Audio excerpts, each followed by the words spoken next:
افغانانو باره کې د رویه چې دا هغه ډیره خطرناکه رویه ده. خطرناکه په دې معنی ده چې چونکې حکومت د پنجاب دی، که هغه سیول حکومت دی، که هغه جرنیلان دي، دا د پنجاب په لاس کې دی. د رویه بیخي هغه ده چې کومه د رنجیت سنګ رویه وه د دوراني افغانستان باره کې، کټ مټ هغه رویه ده، بیخي د دشمنۍ رویه ده. تاسو ګورئ د ماجرو سره څه وکړل، ماجر په څنګه ویستل، خلک جنگي قیدیان داسې نو باسي لکه دی چې ویستل، او دوی غواړي چې تورخم نه او چمن نه دوی واګه جوړول غواړي، دا نشي جوړولی واګه. افغان پالیسي چې د پاکستان کې جوړیږي نه، لوی خبره ده، ځکه چې بار نه راځي چې اپریشنونه هم تاسو کوئ د امریکې په حکم باندې، تاسو دلته نور کارونه هم کوئ، او نه پښتنو نه افغان پالیسۍ کې پښتنو چا پوښتنه کړې ده. دلته زموږ جرنیلانو چې دا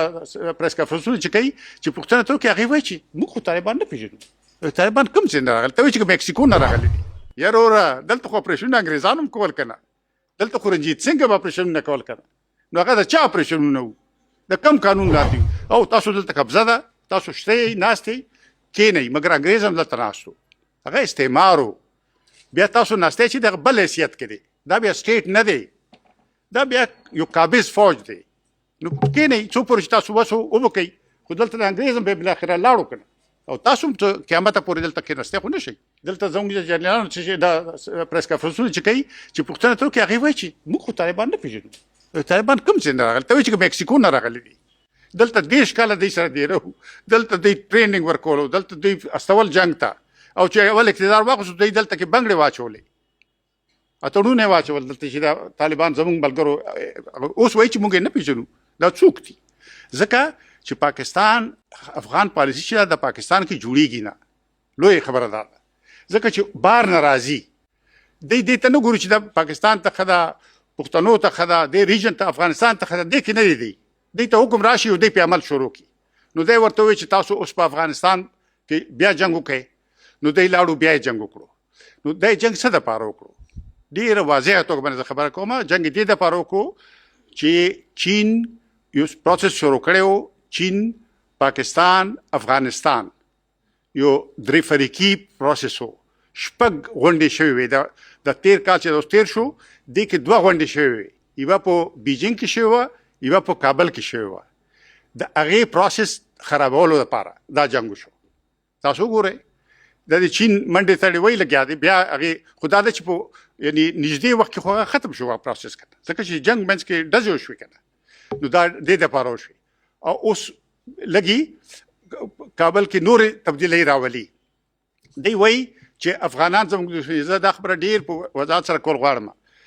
افغانانو باره کې د رویه چې ده هغه ډېره خطرناکه رویه ده. خطرناکه په دې معنی ده چې چونکې حکومت د پنجاب دی، که هغه سیول حکومت دی، که هغه جرنیلان دي،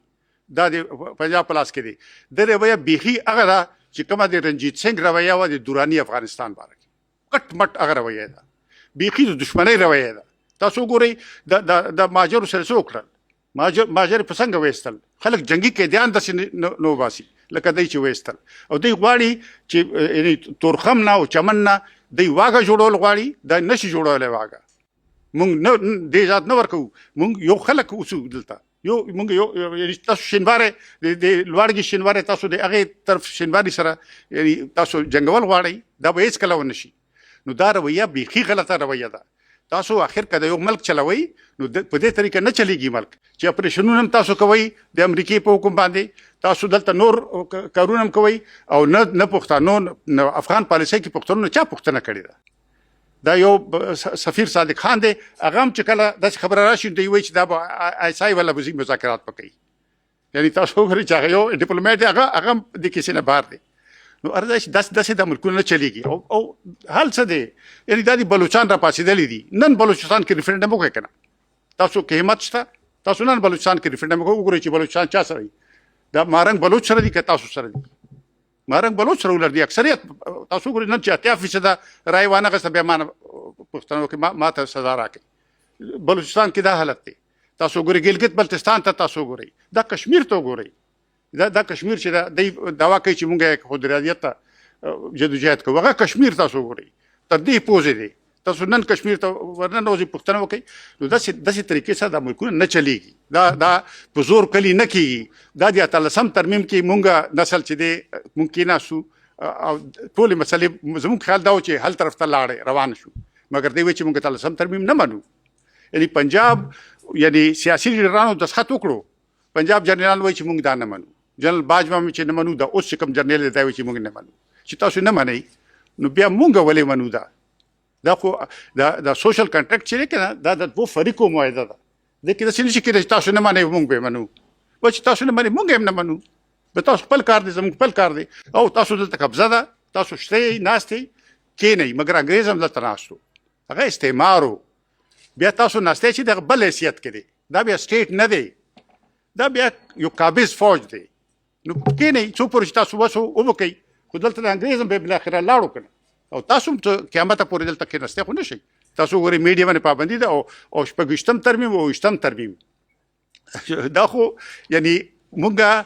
مابعدو آئین وخت کې ژوند کوو یعنی آئین دور ختم شوی دی د 93 کال آئین چې دی هغه پای ته رسېدلی دی او اوس وایي چې 23 ترمیم راولو او اوس وایي چې داسې ترمیم راولو چې هغې کې مونږ یعنی تاسو وایي چې د صوبې چې دي دا ټوټې کوو دا صوبې څه مقبوضه علاقې دي چې تاسو ټوټې کوئ دا صوبې څه کانکرډ څه تاسو ټریټري ده تاسو په زور نیولې ده دې صوبو پاکستان جوړ کړی دی پاکستان باید دا صوبې ومني که دا صوبې پاکستان نه مني نو دا صوبې وایي چې موږ پاکستان نه منو بیا به څه کوئ نوی آئین به چېرته دی آئین خو ختم شو درېیم کال آئین دی نه مني دا د شپږ ترمیم د آئین خلاف دی او 20 ترمیم د آئین خلاف دی حقیقت دا دی چې که پاکستان کې رښتیا قانون بحال شي نو دا چا چې دا ترمیمونه وکړل هغوی باندې باید مقدمې وچلیږي او د کومې پارټۍ چې چا دوی ته ووټ ورکړی دی هغوی حق نه لري چې وایي موږ جمهوریت پسند یو ځکه چې دا خو بیخي غیر آئیني غیر جمهوري ترمیمونه دي او اوس وایي چې یا به افغانستان یا به مونږ یو نو تاسو وایي چې ترقي کوو ترقي خو تاسو یو انچ نشي کولی دغه ذهنیت چې دی مایند سیټ چې دی هغې کې څه ترقي کیدی شي چې تاسو وایي چې یعنی اوس موږ داسې دنیا کې اوسو چې ترقي ریجن کوي منطقې کوي سیمې کوي ملک ترقي نشي کولی تاسو سیمه کې هغه سیمه کې اوسئ چې دی کې مشرقي ګاونډي چې ده هغه ته م وایي چې یا به دی وي یا به مونږ یو او مغربي ګاونډي چې ده هغې ته م دی وایي چې دا به مونږ یو ایران باره کې هم تاسو یعنی